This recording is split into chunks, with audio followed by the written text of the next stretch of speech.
Welcome to UFO Undercover with your host, Joe Montaldo. Are you ready to explore the unknown? Dive into the world of the strange, mysterious, and unexplained with Eerie Expeditions magazine. Each issue is packed with spine-tingling tales, cutting-edge paranormal investigations, and exclusive insights into hauntings, cryptids, UFOs, and more. Whether you're a seasoned investigator or just love a good ghost story, Eerie Expeditions magazine has something for you. Join our growing community of truth seekers and adventure lovers. Subscribe today at EerieExpeditionsMagazine.com and unlock the secrets of the supernatural. Are you ready? That's EerieExpeditionsMagazine.com, where the extraordinary is just a click away. Dare to discover.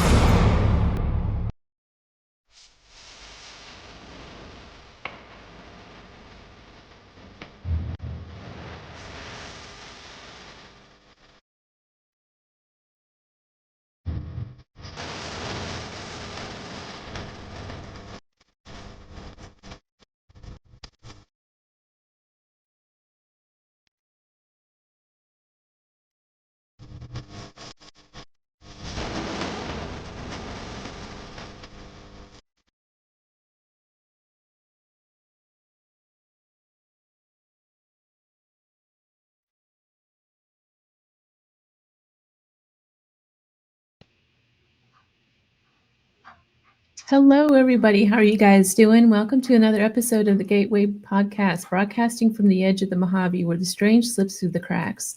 We are live on United Public Radio Network 107.7 FM New Orleans, and I'm your host, C.L. Thomas. Tonight, we're joined by Brian Cano, television personality, paranormal researcher, and featured commenter on the Travel Channel's Paranormal Caught on Camera. Before we get into that, you've been listening to Into the Night with Sean Kelly. And you know what, you guys, I apologize for those who listen to his show every single Sunday. I was supposed to join him on Sunday night, and I was not there. I took the night off. So I do apologize. He does come on again on Sundays at 5 p.m. And I don't know if this Sunday I might join on this. I might not. Who knows? We'll find out pretty soon this week. It's currently 92 degrees here in the Mojave. And the mystery continues. So earlier last week, I gave a report that a hiker found over 70 bodies out here in the desert. They were hiking and just stumbled across, it was like a pile of cremations. Well, the plot thickens. Now there's over 100 piles of cremations out there in the desert. It's just outside of Las Vegas Valley on BML land. So the search continues. There's an investigation underway into where and how they got there. The recent issue of Eerie Expeditions magazine is out, and it's only $6 for the online version. You can download a copy of it at EerieExpeditionsMagazine.com. So I want to get into our guests because that's why everyone is here tonight. They want to hear from our guests. So Brian J. Cano, he's maybe most known for his creation of the world's largest ghost hunt. That wasn't in his bio, but that's what I know him from. He's also written a book. Beyond his television work, Brian is a creative force behind the history of the Paranormal Traveling Exhibit, an immersive and interactive experience that brings the story of supernatural belief and investigation to life. That's why he's coming on. I want to really talk about that. So let me get him on here. Brian, welcome to the show. Hey, CL, how are you?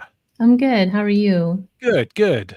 You said it's 92 degrees out there, where finally the heat has broken here in the New York tri-state area. So everyone's thinking about fall and pumpkin spice and Halloween decorations, and I am on board for it. I think I am too. It's been about 105 for the last 2 weeks here. So we're ready for it too. The old adage that I hear from out west is, at least it's a dry heat. Is that is that a consolation, or is it still miserably hot? So here's how I can put it at you. So until about July, we have this cooling down period. So it's, it'll be 110, 105, but it'll still cool down about 40 degrees at night. It's kind of the desert effect. But come late July and August, that stops happening. So it's a constant heat. So it'll still be 110 out in the middle of the night.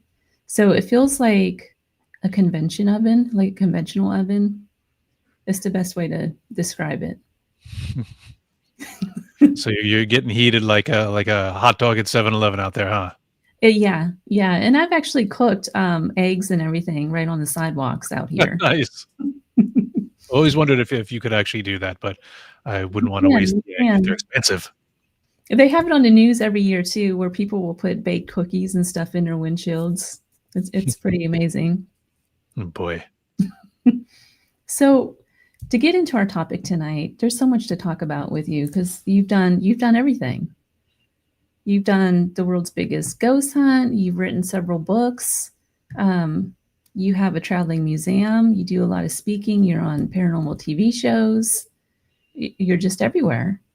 You've got a really fascinating history. Well, thank you. I really want to thank you for taking the time to being on my show. Oh, thanks for asking me.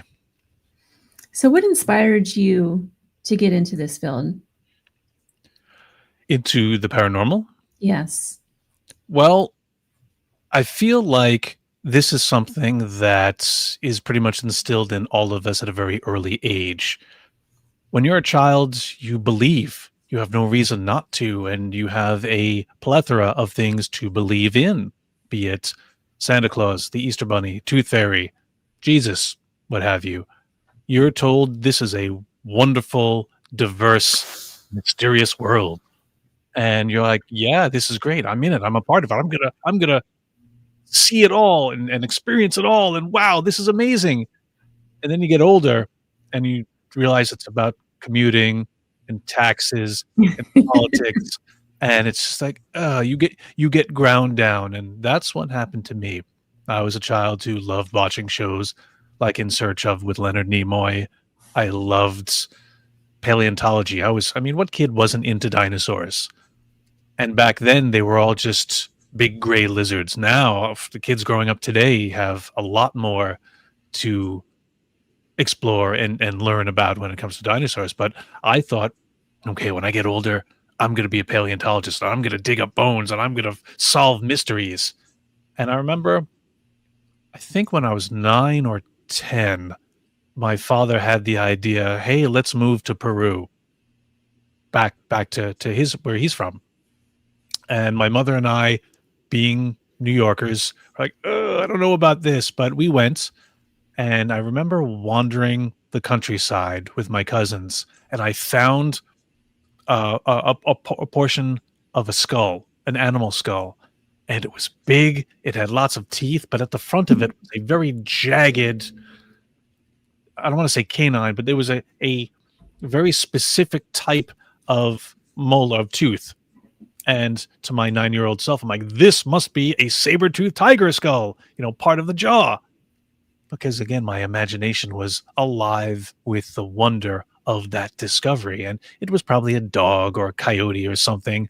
But to that young boy, there were possibilities. And as I got older, that was, as I said, ground out of me. But in 2002, some friends and I here on Staten Island decided to start a cable access show called Scared on Staten Island.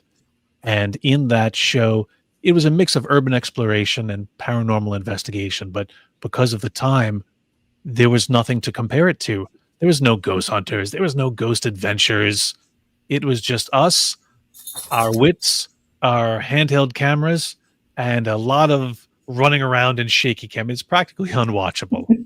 But it got me curious again. It got me thinking, well, okay, I'm at a very skeptical phase of my life at this point. I don't believe in anything. I'm having a crisis of faith. I was raised Catholic, but I'm a recovering Catholic. And I said, well, if you've seen ghosts, you say you've seen the spirit of your grandmother. Oh, that house is haunted. If these places are as haunted as everyone says, I should be able to go in with my camera and document it. That was my mindset at the time. And as any skeptic that I now meet, I'm mirrored with the very same thoughts and attitudes that I had back then. And I kind of look and go, wow, I have come a long way in these past 23 years. But that being said, there's other people who've made the journey a lot quicker or had the belief all along. I had to rediscover it. And that's what the paranormal gave me. It gave me back wonder. So now I'm a few decades down the line from when I was young, but I still now have that curiosity. And traveling the world has allowed me to, thankfully, embellish my knowledge and really dive into things that when I was a kid, I had no doubt I was going to do. The end credits of In Search Of, you see Amelia Earhart, you see Stonehenge, you see Loch Ness Monster. And with the exception of Amelia Earhart, yeah, I've been to those things. I've been to Area 51. I've been through the Bermuda Triangle. Still plenty of things to check off the list, but I feel, yeah, I'm doing right by my younger self. What were your impressions of Area 51, just out of curiosity? Middle of nowhere, government installation. Clearly, I didn't get in. Didn't see any aliens or any craft. I was there years before the infamous storming of Area 51 because they can't stop us all. Yeah. But I just thought to be out in the desert, in the desolation and the quiet, there was something so peaceful about it. And yet somewhere in there, even if it had nothing to do with aliens, there's a government installation where they're doing secretive government military things. It's an interesting dichotomy, so that it's a good example of our paranormal world. Yeah, walk outside right now. Wherever you live, wherever you are, it seems, okay, ordinary. But just below the surface, there's something else going on. Look up. There's something going on. Look down. Look around. There's things all around us that we can't always perceive, that we can't see, and yet it exists. I'm glad you're talking about that tonight, because I was just talking to somebody else earlier this week that I feel like we kind of lost the mystery to the paranormal. It's become so much about, I don't want to talk about the mainstream paranormal right now, but I feel like we've gotten so far away from like the mystery and the joy and what brought us here to begin with lately. So it's interesting that you even bring that up. I also feel like I have an advantage living in Vegas, because every direction I look at is like a different mystery, as far as ghost towns and Area 51 and all of these military installations. It's pretty amazing to live out this way. Well, I think it really is up to the person, up to the individual to foster and protect that joy. Yeah, I mean, everybody gets into it for their own reasons, but we can't necessarily blame TV or the state of the world or the state of the paranormal into grounding us down to something that we don't enjoy anymore. And believe me, I've felt it. There are days where I'm like, I'm quitting. I can't do this anymore. But you know what? That's on me. And I remember back in 2017, I said, yep, I'm hanging it up. I am done. I'm done with all this. It's just too much. I'm not having fun. I'm not enjoying it. This is ridiculous. I'm retiring. And for a year, I didn't do any events, save for one. And we'll get into that in a little bit. I did nothing, and I didn't make any grand statements on Facebook. I didn't say, I'm leaving the paranormal. Like, no, I just said, you know what? Ghosted. And of course, I kept my contacts. I kept my friends. I would talk to Johnny, and he's like, Hippie, you'll be back. It's a calling. It's who you are. And damn, if he wasn't right, then a year had passed. I got the itch. Like, I want to go out and do this. And that's when I realized it's not about the community. It's not about the world. It's about me. What do I want to do? We can't allow ourselves to be shaped by the forces coming at us. We have to stand firm and say, I am, and this is what I'm about. I don't need to conform to what you're doing. That sounds wrong. If someone's tuning in right now, they're like, what's Brian advocating right now? All the rules, obey the laws, the good things. But for whatever reason you're into the paranormal, or for whatever reason you got into it, follow your joy. If it's to answer questions, cool, do that. If it's because you had an experience when you were young and you're trying to get answers, do that. If you want to make a podcast or a TV show, whatever, it's all valid. Do that. But be aware of it. Know thyself. Know why you're getting into it, and be upfront with others about that. So we can find our people and avoid the ones that don't mesh with our goals. Yeah. Out of all your travels, what's one location that really affected you? Chapter 6, The Circle of Fire, in my book, Grains of Sand, the location which answers all the questions. What's your scariest experience? What's the biggest case you've ever worked on? Have you ever come across the demonic, et cetera, et cetera, et cetera? Like all those big questions. For me, it comes down to the Grand Midway Hotel in Windber, Pennsylvania. And this, as I just kind of previewed, was the one and only case that I ever worked on that I'm comfortable saying deals with the demonic, because it, and even if you don't want to say that word, malevolently negative, this was some nasty stuff. But as with anything else, you can turn it around. This was back in 2009. This was back when we were filming a documentary from my series Scared. And since then, I've had so many creative ventures and adventures at the Grand Midway. In 2016, we landed on the Guinness Book of World Records for painting the world's largest Ouija board on the roof. You can go onto Google Maps right now, zoom in, you'll find it. My friend Chris Mancuso and I got locked in there for a week, voluntarily, of course, for something we called writer's jail, where we said, okay, we told the owner, Blair, you're the warden. Lock us up. We're in jail. We should not get released until we produce a 90-page script to pitch to Hollywood. And Blair, when I got on the phone and told him this, he has a very distinctive laugh. I said, Blair, you're going to be the warden. He goes, okay. And hearing that laugh, I said, what have I gotten myself into? And we were literal prisoners. We had chains on our ankles attached to the bed that reached only as far as the bathroom opposite us in the hallway. We wore prison jumpsuits. We had yard time. We had prison guards that took us around. But because this was a creative venture, the warden also took creative liberties with it too. And he crafted a literal writer's jail. So we interacted with characters. He got people from the town to come in and be other prisoners. There was Chuck the calligrapher. There was the plagiarizer, all literary prisoners. And every day, because this was a social media, this was kind of a stunt too. We wanted social media to interact with us while we were doing it, to see, hey, can we do it? Help spur us on. And I remember the first day, we were treated well. The prison guards came in, gave us a good meal, good breakfast, a good lunch. And that's when the internet turned on us. I don't know why I expected positivity from the internet, but they said, oh, they're supposed to be in jail. They're getting steak. Look at the way those guards are dressed. Oh, they're sexy and wearing skimpy shorts. Like, this isn't right. They're in jail. F them. And the poll went out. He put up a survey every night. He's like, okay, what should the boys get tomorrow? Should they get something nice or weird fish? And the internet unanimously said weird fish. And we got up. My breakfast was a can of sardines. Lunch was leftovers from the local Chinese place, but not the Chinese food you'd want. We got like beaks and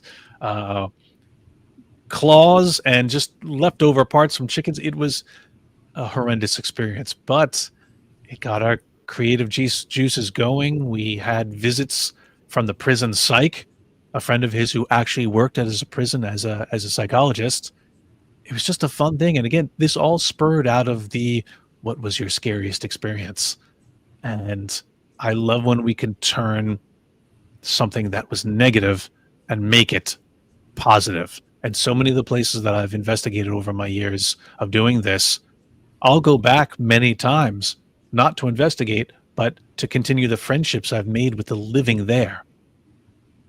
Interesting. That's really interesting. I don't even know what to say to that, Brian. You sound like the prison psych. It's like, interesting. Yeah, I mean, Tell me about your wrap mother. my head around that. And it sounds like, have you ever heard that experiment where those people, they lock them in jail, and it was, you had some of them that were the prisoner guards, and then the other side was the prisoners. And it was an experiment to test like how far, like everyone says, oh, I couldn't do that. But then in certain situations, this experiment kind of proved that you could. This is what this reminds me of for some reason. Well, that was the thing in question you're talking about. That's a sociological experiment to see, like, Yeah. okay, yeah, when roles are reversed, would the prisoners be as cruel as the guards, or would they be understanding? And it's literally a shoes on the other foot type of thing. This was a creative venture. This was when we're home, we have too many distractions. Let's isolate ourselves. And unlike Jack Nicholson in The Shining, who did the same thing, he just wanted to be out in the middle of nowhere and write. We didn't get possessed. We didn't murder anybody. And it worked out a lot better. We had a lot of fun. But what was the end product? Did you guys write that script? We did produce a 90-page comedy script that actually we had to perform to the warden. We had to perform selected scenes to judge whether or not we would get released. And then once we got released that night, we went on a bar crawl throughout the town with a copy of our completed script that we just kind of showed around to the town. We got into the local newspaper 3 times that week, and I got a parking ticket on my way out. Wow. It sounds like an exciting trip. It was great. And again, that's just, we chose to do that. We chose to go back to a place where we had a very fearful experience, where we literally experienced terror, and we made something different of it. We chose not to let it affect us. Do you think that can be said with every paranormal location that has sort of this, I hate using the word demon too, because that's, the stereotypical stuff around it, but all these locations that have the demonic side to it, like Conjuring House and all of these different places, can the same be said for those? I believe that very much like Yoda said in Empire Strikes Back when Luke was asking what's in the cave, he says, only what you take with you. And I think that places like the Conjuring House, and people only know it because of the movie, the Conjuring House, Lizzie Borden House, Bobby Mackey's, people assume negativity before they've even stepped in the door, before they even gotten in the car to drive there. And I know I was that way with Lizzie Borden. I was, oh, that's scary. It's the site of a double murder. But I remember I did an event at Bobby Mackey's several years ago, and I had never been there before. I'd been outside of it. I'd never been inside, but going there, doing the event, in the days and weeks leading up to it, all the people who would leave me comments or would leave me messages going, oh, Brian, be careful. Oh, I saw on that TV show. Oh, there's demons. Oh, don't go in that well. Oh, you're going to get possessed. Oh, be careful. I wouldn't go there. And I'm thinking, well, you're basing this off of a TV show. I'm not going to do that. And I went there with positivity, with attendees that were happy to be there. We had a good time. We didn't ask leading questions that might get negative responses. We just conducted an investigation as if, all right, this is the friend. We don't even know what this place is. And the responses we got were positive. There was nothing negative. None of us got possessed. Nothing bad happened. But that doesn't make for good TV. And that's all I'll say about that. Gotcha. As far as your museum, so you have this this is what I really wanted to talk to you about tonight. You have this traveling museum that's about the history of the paranormal. How exactly, first of all, did you come up with this concept, and why is it a traveling exhibit versus a like a normal museum? Because I'm a sadist and I like to cause myself pain. Oh no, I would be a masochist. As I mentioned earlier, around 2017, I said I am done with the paranormal. But at the time, I was appearing at this local New Jersey expo, and of all the events that I stopped doing, I said, okay, I'll still do this one, It's so close to me. I won't pull out of this one. But if I'm going to do it, I need something for me. I need to do something that I want to do in association with it. And I said, you know what? Everybody's coming to this convention to meet the people that they watch on TV. It's very much a fan con. There's really no learning happening. There are long lines. It's become a very successful event, but the long lines are there for the most part solely for celebrity.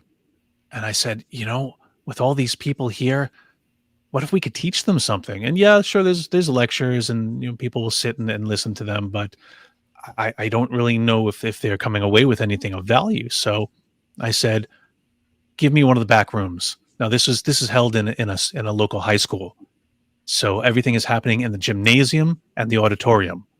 And it's actually now expanded to other rooms. But that year, I was putting myself all the way in the back in a room, and I printed out these 24 by 36 inch foam core boards that just had information on it. All these boards teaching you about the spiritualist movement, about parapsychology, about old school tools, the new things we use.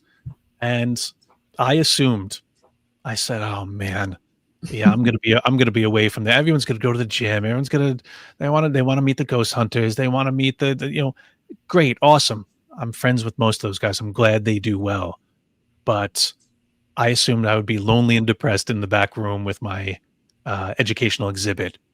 And much to my surprise, my shocked surprise, I didn't stop all day. The line through my room, through the exhibit, and to me was open to close. I didn't sit once. I didn't eat. I was just meeting people. They were looking at the exhibits. We were playing games because I have a little game show at the end of it. That was the genesis. I thought, okay, people are hungry for knowledge. People are interested in learning more. You just have to provide a way for them to get it, because the TV shows, yeah, that's great. It shows them a place. It shows them equipment. It shows them some process, but there's nothing saying, if you'd like to know more, go to this link, or you can go here, or this is where you can learn more. And very much like Starship Troopers. Would you like to know more? You click the link and boop, it takes you to something else. I decided I'm going to be that outlet. And the next year I returned to that event as well as the paranormal. And I said, okay, let's try it again. Maybe last year was a fluke.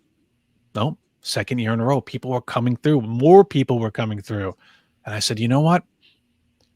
I don't want to wait for the next year and the next event. I want to take this to where the people are. And the goal very early on was, you know what? I'm going to take this to all 50 states, and I'm not going to stop until I do. And to date, I've been to 13. It's a little hard. Once you take something mobile, it costs the exhibit itself. I have a storage space for it. The storage space it's like its own apartment. So the exhibit is living in an apartment. I'm living in an apartment. I'm paying for both. But taking it from place to place to place, every time I've shown it, I've either added or upgraded an element. So the exhibit that began in that little room in a gymnasium in Woodbridge, New Jersey, is now its own thing. It's quite amazing. If I come out to Nevada, you have to come see it. Oh, I will definitely. I'm thinking about flying out to wherever you set this thing up, to be honest with you. See, that's the correct answer. Most people, they're like, when you come into Sheboygan, when you come into my block, you're going to show it at my house? Like, they won't leave. They won't, like, planes exist. You can come to me. So thank you, CL. That's the attitude I want to hear from more people. I kind of have an advantage, though, because I fly all the time for work. I have like a bunch of airline points and, hotels and all that kind of stuff I have to use up anyway. So it's not me like actually paying money to come to it. It would be like a free thing for me to come see it. But I definitely would. You didn't have to add that, because all the people listening are like, oh no. I don't want to. I went to North Carolina. North Carolina was the last ticket or something.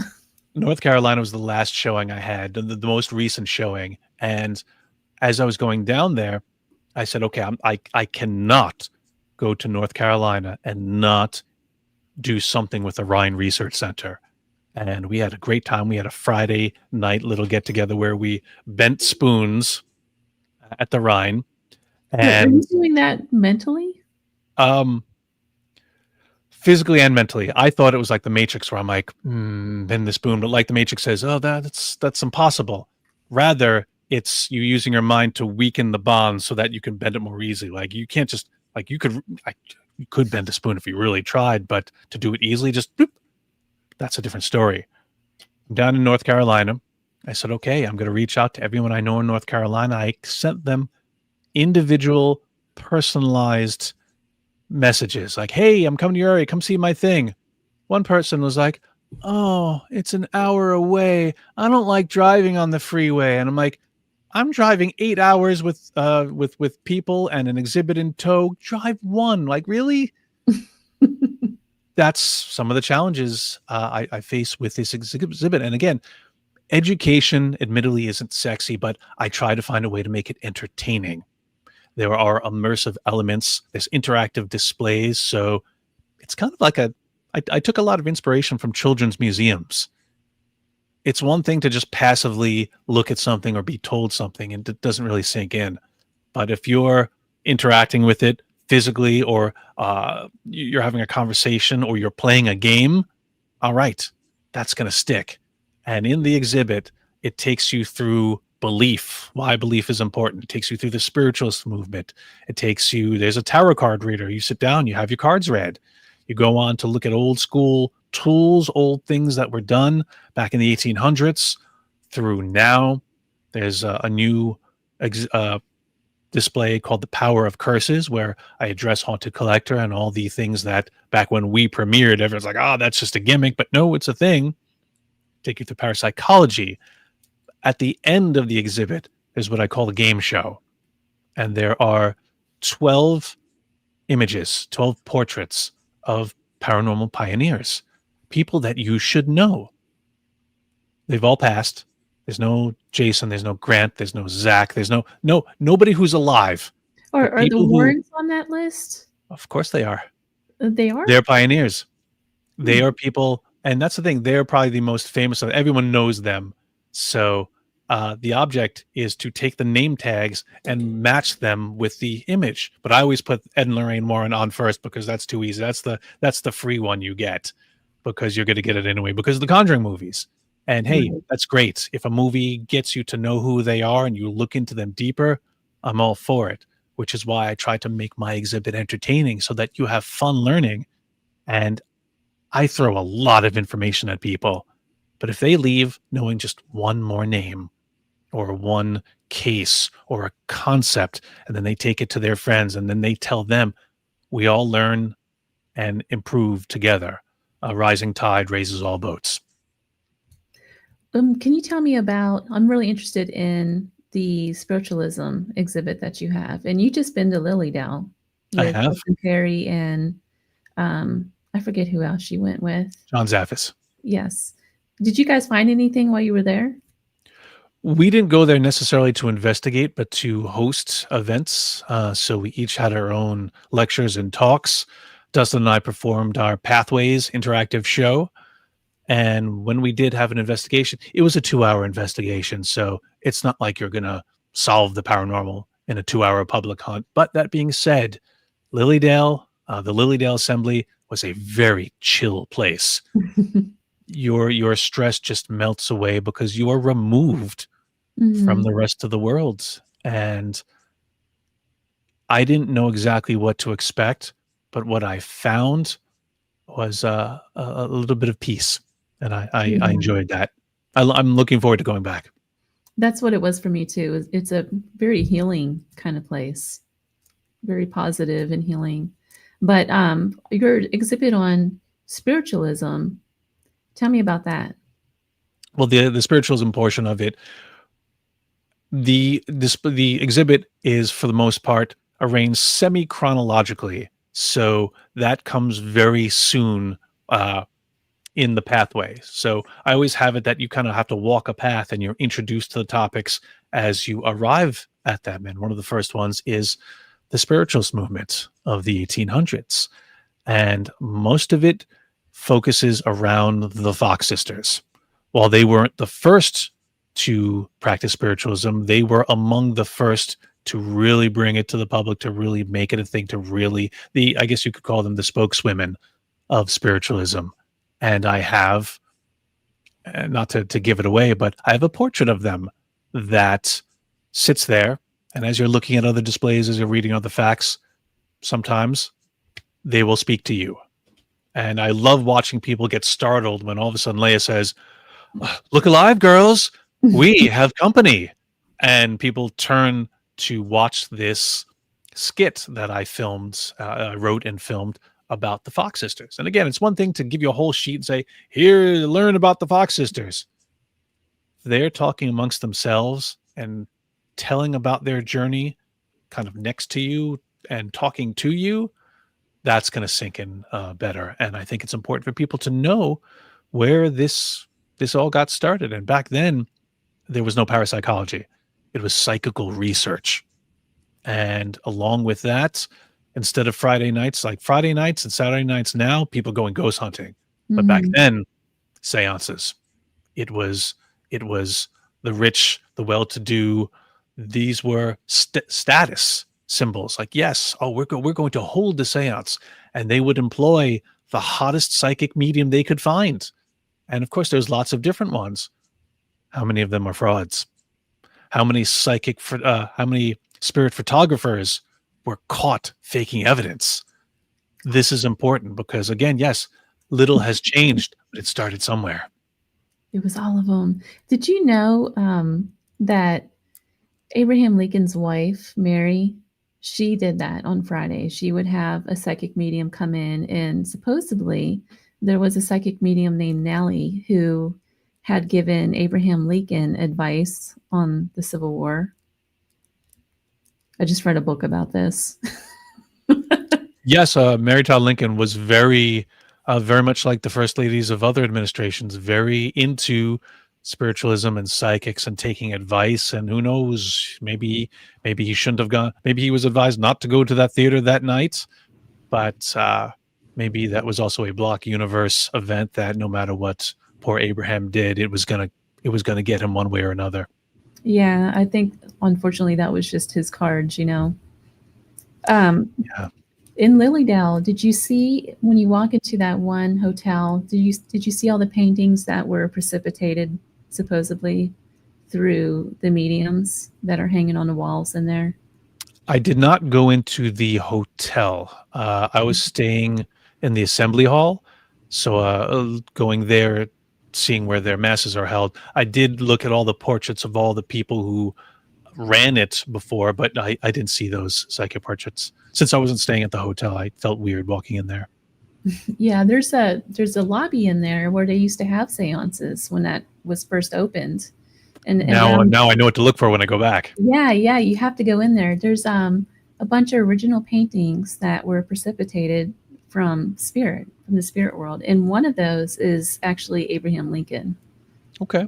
On one of the walls. It's pretty fascinating, and that should go in your exhibit. You know, I've curated a lot of different things, and again, like I'm always upgrading, adding to the exhibit, and it gets bigger and bigger and bigger and bigger and better. But I do like when people donate things and say, "Hey, this is something that people need to see," and it hasn't been a lot. Most of the stuff I've gathered and curated myself or duplicated to show, "Hey, people, this is something that is out there." The bigger it gets, the more people hear about it. People want to be involved, and that's why I was pleased when you reached out to me to talk about it for Eerie Expeditions magazine. And that's the thing. This is where we have a lot in common. No one told you to make a magazine, but you took it upon yourself. You're like, look, this is something that needs to get out there. And it's a lot of work. And we feel like, oh, no one's going to appreciate it. And why am I doing this? But it's important. So just as when I get down and go, I'm going to stop doing this, I'm going to tell you, do not stop doing this. I want you from time to time to be like, Brian, don't stop doing this, because it's important and the information needs to get out there. Well, thank you. Yeah. Lord knows TV isn't doing it. The magazine is, I kind of struggled with it. I did get the issue out, and I got another one coming out next month. And I love doing it. I really do. It's some other factors that aren't so nice. See, that's the thing. At its core, it's a creative venture. You are creating the layout, the pictures, the prose, everything that goes into it is coming from you and the other writers. And people take it for granted. It's just a magazine. Oh, I read and I throw it in a pile. But that is a literal, like that, something from nothing. And I think it needs to be appreciated more. Well, thank you, Brian. There was another thing I wanted to ask you about your museum. I wanted you to talk a little bit about the EVP section and how you have that set up. As one of the interactive elements, I have a couple of iPads throughout the exhibit, one with pictures, and the picture one has a lot of sourced photographs from around the community. There's people I know who just said, hey, do you think this is good? I said, yeah, put it in there. With the EVPs, I have an iPad that just has, you open it up and you can listen to EVPs I've collected from around the world and around the country. And it's just to show, and these are obviously some of the better ones that I've captured, just to show that, yes, this is a thing. And typically you'll have couples come in, and more often than not, I'm going to be stereotypical, the woman is the believer. She wanted to come, but okay, the husband drove her. He doesn't believe. He's a skeptic. He's only here because I had nothing else to do today. Oh, but I did have an experience. Hold on a second. I have this picture. Hold on. Let me find it. Just, yeah, I don't believe. This is all nonsense, but here. Oh, what do you think of this? And I feel like a lot of skeptics believe they just want their permission to do so. And you can't force that on them. They have to come to it in their own time. So things like the EVP station, I'm like, yeah, well, you know what? I don't get anything by converting you. But that being said, listen and judge for yourself. I want to give you something to think about.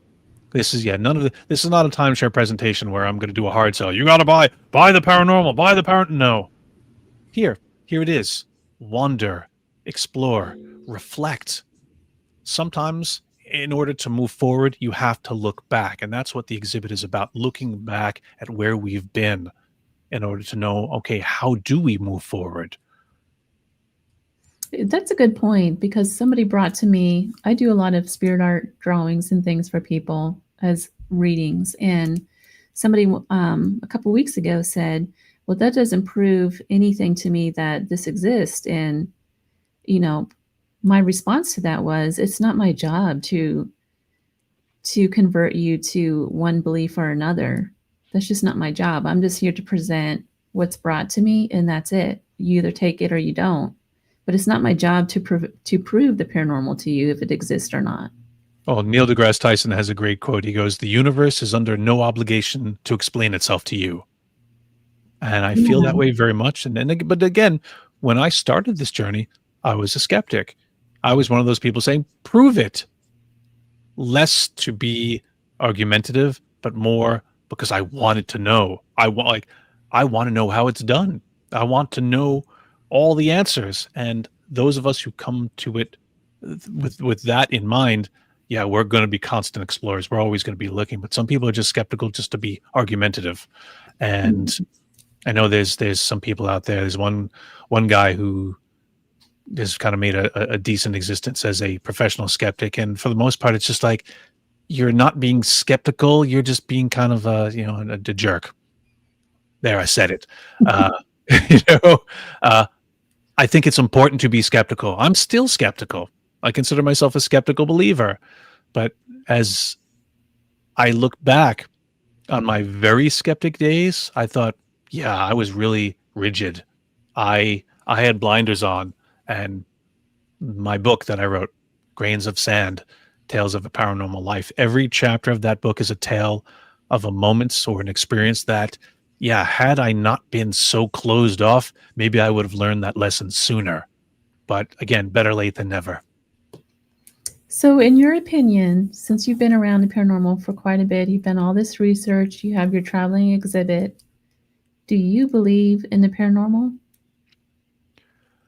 Do I believe in the paranormal? Yeah, absolutely. That's like saying, hey, do I believe the earth exists? Do I believe the sun is there? Do I believe the stars are out there? And here's the thing. you got people who now believe in flat Earth again, and I feel like we've come so far. Why are we backpedaling? But there was a time where we all believed in flat Earth, and the people who said that Earth was round were the crazy. So I always give them their 5 minutes. I say, okay, sell it to me, talk to me, let me hear your ideas. Because again, who knows? Imagine we were wrong. Imagine that. Yeah, I don't think we're wrong. Now stop imagining that because it's ridiculous. But do I believe in the paranormal? Absolutely. I know the universe has a lot of mysteries. And again, this meat suit we're in, honestly, there is only so much RAM up there. There's only so much information that we can perceive and understand without us going crazy. Again, it's like any of the movies or TV shows that you can watch, Supernatural, Dogma, where you have an interaction with angels or God, and there's just this high-pitched noise, or you can't hear God's true voice without exploding because, higher dimensionally, how could we understand that? In the same way that we can look down at lower forms of life, how can an ant understand that in April we have taxes to do? It can't perceive that. It can't understand that. It knows work, work, work, work, work, and work. And then all of a sudden there's this gigantic thing in its space that's like, okay, work. And to them, we might be unexplainable, paranormal. To borrow a line from an old friend of mine, the paranormal is normal. We just don't understand it. That's a really great, thank you. That was a really good answer. I try. So what do you have coming up next? Do you have any other projects coming up? Are you working on any other books or productions or anything like that? The answer is yes. I am notoriously slow at everything. I'm a one-man army. I've got nobody, no crew anymore, no backs, no connections, no... Well, actually, that's not true. I have patrons. I have a Patreon site, and they are all very supportive. They are all very supportive of me and my work, and they're good cheerleaders to say, yeah, Brian. And for those patrons who are watching right now, you're the example of this. The fact that I said, hey, I'm going on CL's show, and you're here and you're watching, I thank you for that. I am concurrently juggling many things. The second book, it's a hard one. I've started it and put it down many times because I want to do something of import.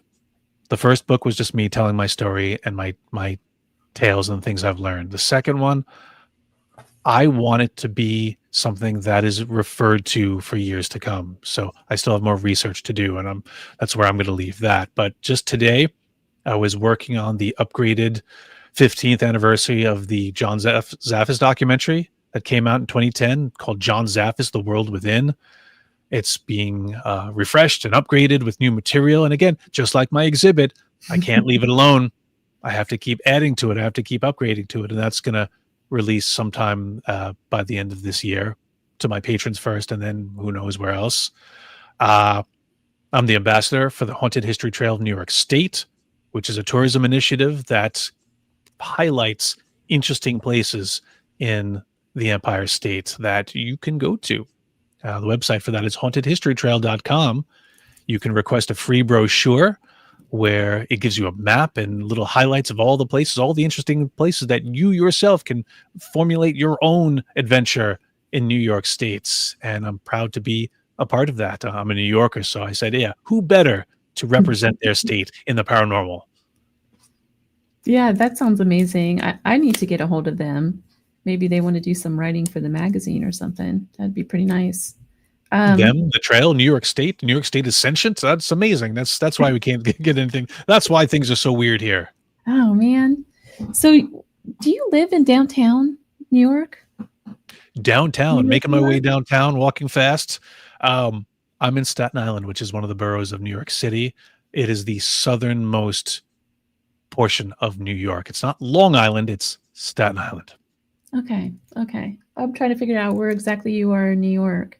My office is in New York, so when I think of New York City, I think of just hustle and bustle, and like it's so hard to experience, in my opinion, anything paranormal in that city.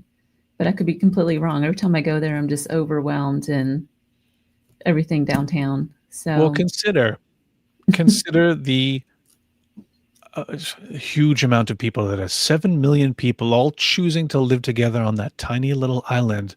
All the energy, all the intent, all the focus.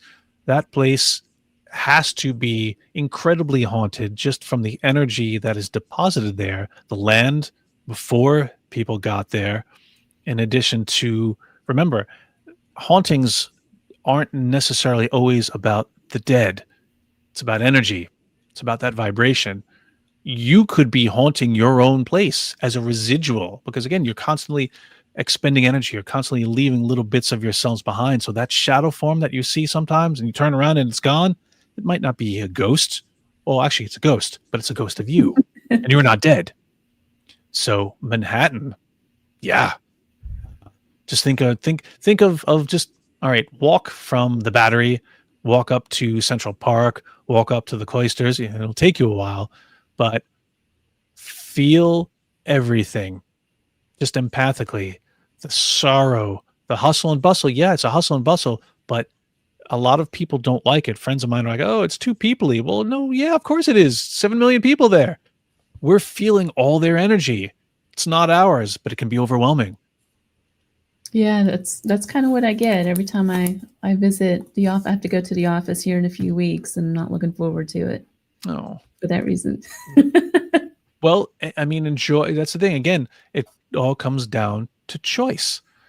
Choose to enjoy the food, the culture, go see a show, go walk in the park. Just don't worry about everyone else's hustle and bustle because they're busy living their own lives. They have their own stories that they're living out that you're in the way of. Focus on you. Focus not on, oh, God, I hate the city. Think, I get to go there. What? I don't hate the city. That's not fair. I do like the city. I do. It's an amazing place. I hate the city, but I love it. And I'm a New Yorker, so I can say that. I really like the pizza. That's my favorite part. Especially the little dive holes where where you just walk in and you have to stand there at the counter. Get a slice. Yep. God, love it. That's the charm. You can get it at all hours of the night, too. Yes, you can. Well, Brian, we are all out of time, and I'm so sorry I've been getting off topic here and there. You're just this is fun. You're fun to talk to.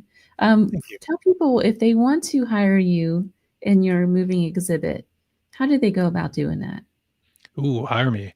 Yeah. So if you have a problem and no one else can help, and if you can find them, maybe you can hire the B team. No. You can go to my website, neverstopsearching.com, or if you want to actually help fund the exhibit, that's what many of my patrons do. Patreon.com/Brian J. Cano. Your contribution helps me achieve goals, and it helps with that exhibit and the apartment it lives in, that it's not doing anything when it's not being shown, but it's being worked on and upgraded. So yeah, any patronage is appreciated. And what if they have something they want to donate? Is it the same thing? Yeah, I mean, as long as you get in touch with me, don't dump your horribly haunted item that is wreaking havoc in your life. That's John Zaffis. He'll take that. But if it's a historical relic or something of interest in a museum setting, then yeah. And that's the thing. Here's the misconception. People think, oh, I have a haunted museum.